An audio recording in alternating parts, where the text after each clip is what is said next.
G'day folks, and it's that time of the week again. And this week, a very, very special Father's Day special with a little bit of extra flavouring. I've got two guests who have just been magnificent in my support of promoting fishing worldwide. We're joined by Steve Starling. Well, you know what I think of him. He's magnificent. And a young boy called Shroom on Shroom Fishing. Have a little bit of a look at him. I tell you what, he's the future of what our great sport's all about. And Steve, happy Father's Day to you. And I notice that coming up, you and Tom are going to just show us what good fun fishing with your father and your son is. I hope that came out all right. Over to you, Starlo. Thanks for that, Rex, and welcome to the Fishing Hub for another one of these COVID lockdown live streams.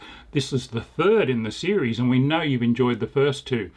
We've got a lot in store for you tonight. We're going to dig back into the old Rex Hunt Fishing Adventures archives and show you some historical stuff, and we're also going to show you some much more modern material.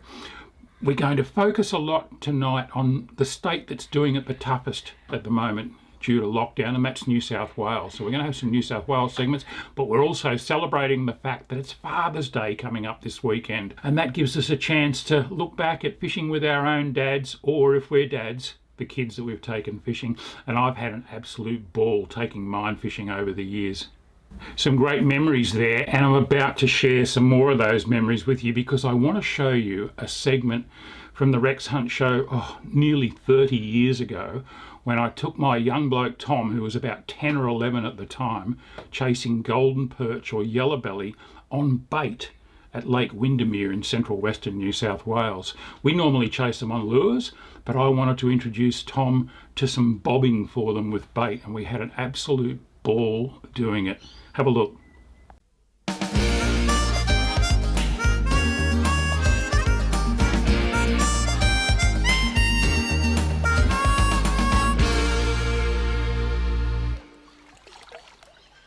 This is Lake Windermere in central western New South Wales, not too far from Mudgee.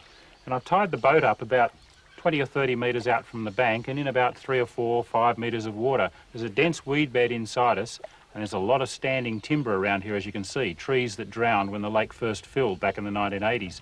This is great structure for fish. There are a lot of native fish in this lake: Murray cod, golden perch and silver perch. And today we're going to have a go at fishing for them with bait. I'm here with my son Tom. Tom, you enjoy freshwater fishing, what, as much as saltwater? Probably as much.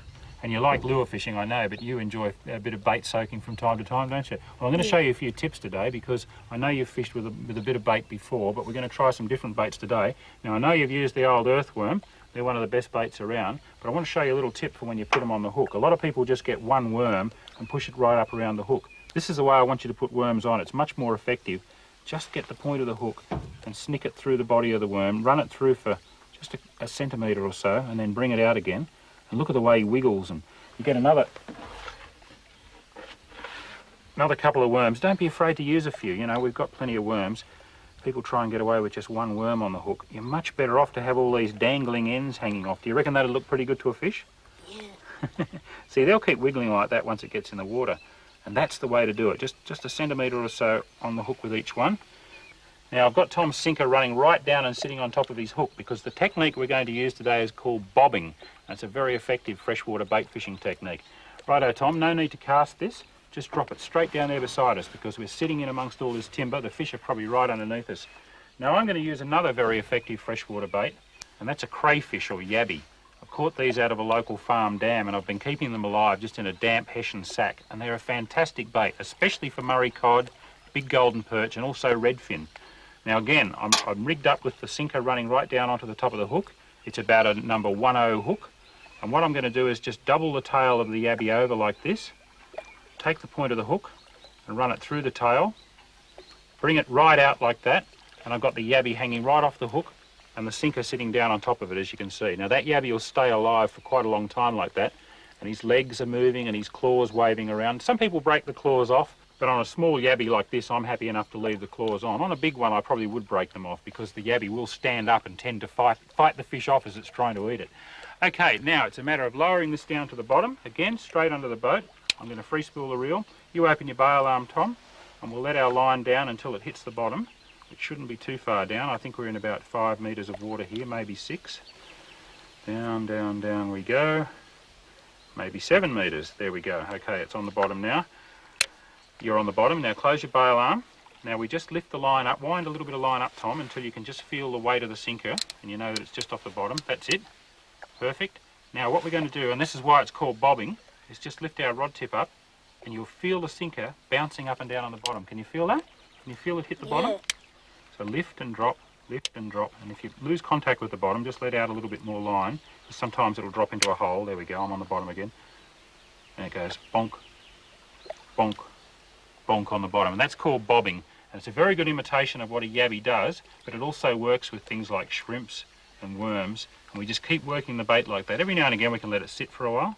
Tom, that's a bite. Hit him. You've got to get out of your way. Just take it easy. Oh, nice. Take two is to wind. And that, you're always under. Most of it land-based. So he does the sort of thing that any